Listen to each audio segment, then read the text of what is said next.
Assalamualaikum and hi everyone. My name is MUHAMAD AQIM and my group member is MUHAMAD AZRUL, MUHAMAD NASRUN and DINIE KHALIS. In this video, we will present about ketone.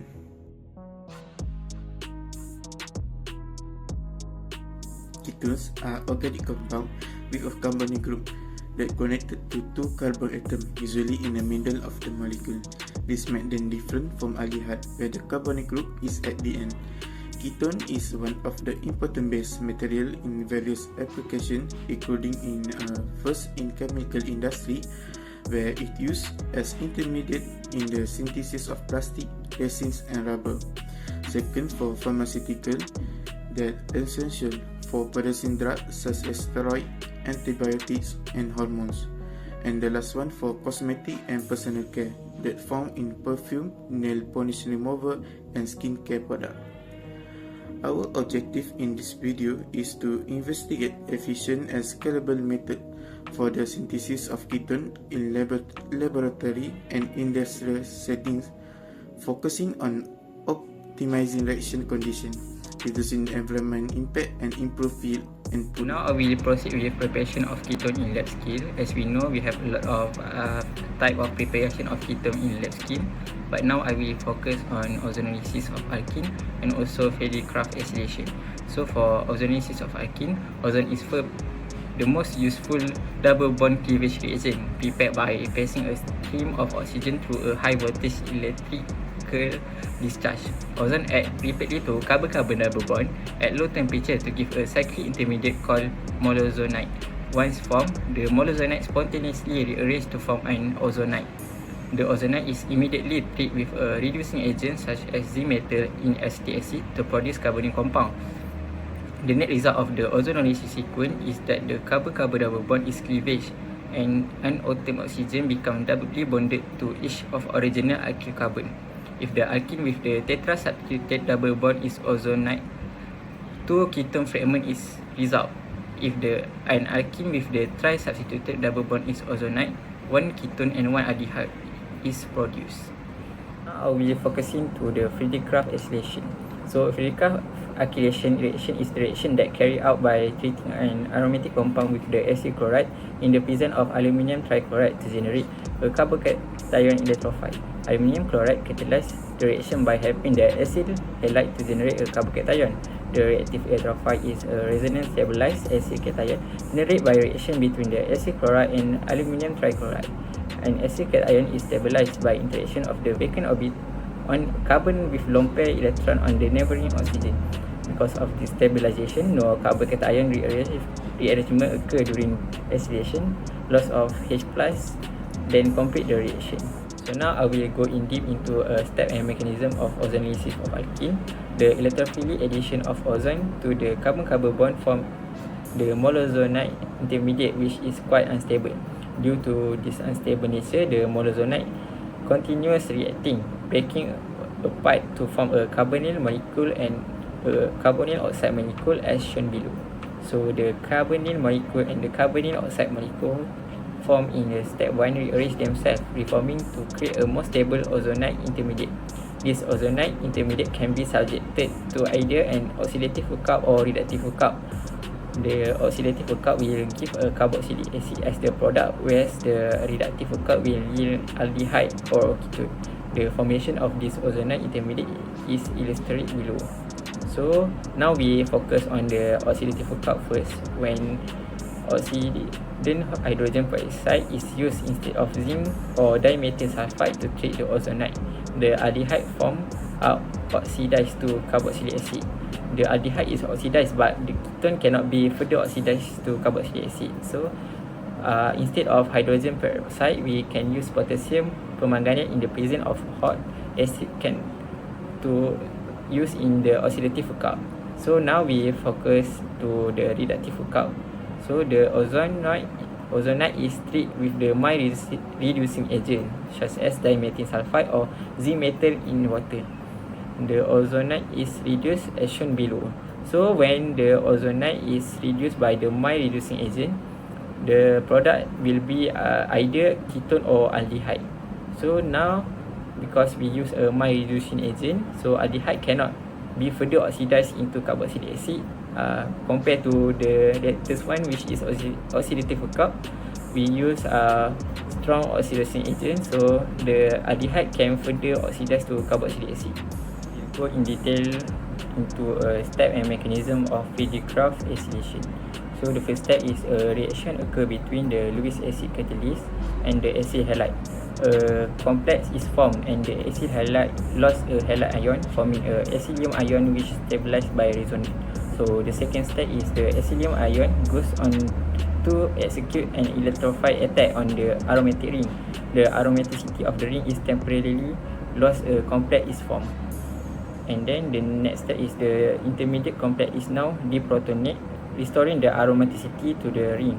The proton attach itself to a chloride ion, forming HCl, and the aluminium trichloride catalyst is now regenerated. Now let's have a look to the advantages and the disadvantages of preparation of alkene through ozonolysis of alkene, and also the Fieldcraft acylation. So for the ozonolysis of alkene, the advantages is it versatile substrate because it can be applied to a wide range of alkene to produce ketone or aldehyde depending on the alkene structure. But the advantages of this preparation is about ozone handling, because it requires specialized equipment to generate and handle ozone gas, which is highly toxic and explosive. For the Fieldcraft acylation, the advantages is selective ketone formation, because it's directly from a ketone by adding an acyl group to an aromatic ring. But the disadvantages of Fieldcraft acylation is limited substrate, because it's only work on aromatic compound and require electron donating group on the ring for a group reactivity. The cumene process is a significant industrial method for producing phenol and acetone through a multi-step reaction involving the oxidation and the cleavage of cumene, the isopropylbenzene.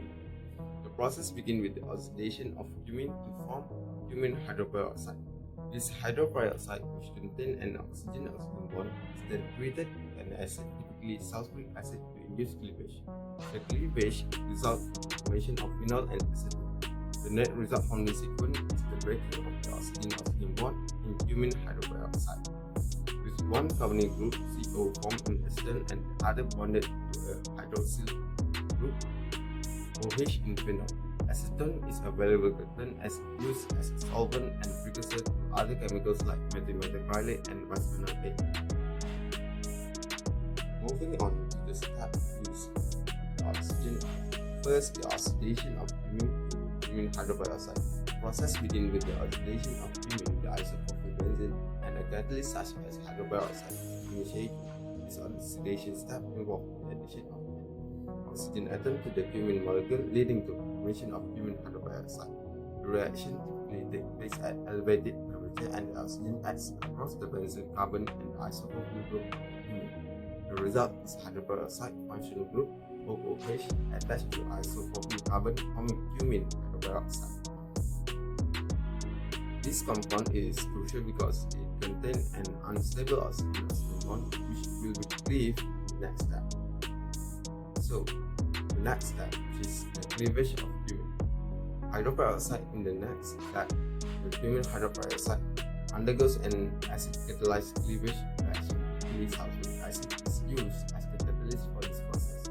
Cleavage occurs where the hydroperoxide forms OO break, which is the result of formation of benzyl carbon ion inside of the isopropyl group. This creates two major products, phenol and acetone. Cleavage involves the migration of the isopropyl group and the oxygen atom to form a carbonyl group, leading to the formation of acetone, where phenol is produced by the attachment of hydroxyl group to the benzene ring. This step effectively splits the cumene molecule into two valuable products through a simple configuration.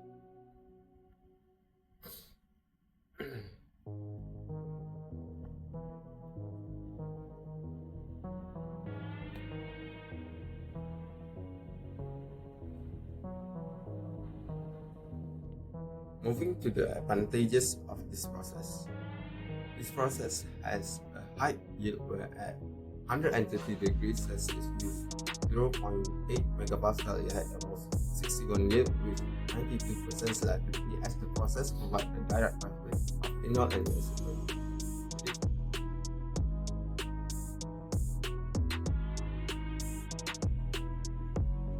This process is said to be cost effective because of the propylene and benzene are inexpensive and readily available in the market. Moreover, the products are widely used in various industries, as example in plastic or even in the food industry.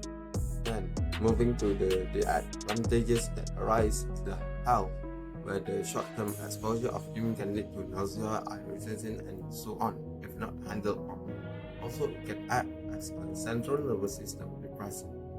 Then it's required the high energy intensive or demand, as it needs to be in elevated temperature and pressure, which consume lots of energy. One widely used industrial method for producing ketones, specifically acetone or known as IPA, is the dehydrogenation of isopropyl alcohol. The dehydrogenation of isopropyl alcohol is a widely used industrial process for producing acetone, one example of ketone, and a key chemical in various industries.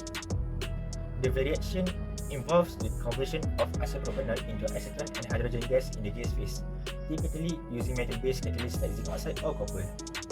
This process requires a high temperature environment, generally between 350 degrees Celsius to 600 degrees Celsius, to ensure optimal conversion.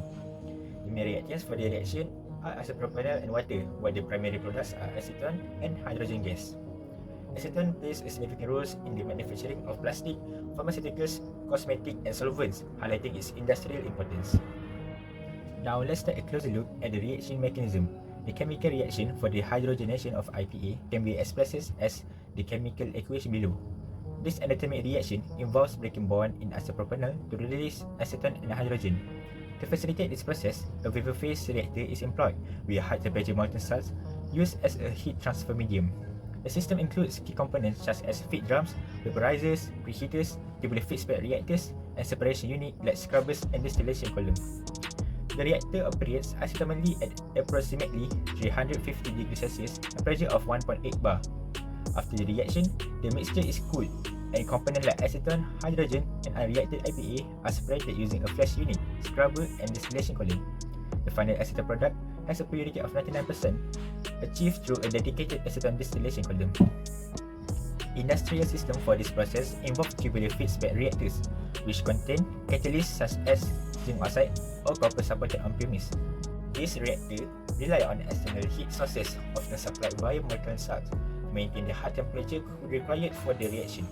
The system key components include the vaporizer and preheater, which ensure the feed is in vapor form and the appropriate reaction temperature.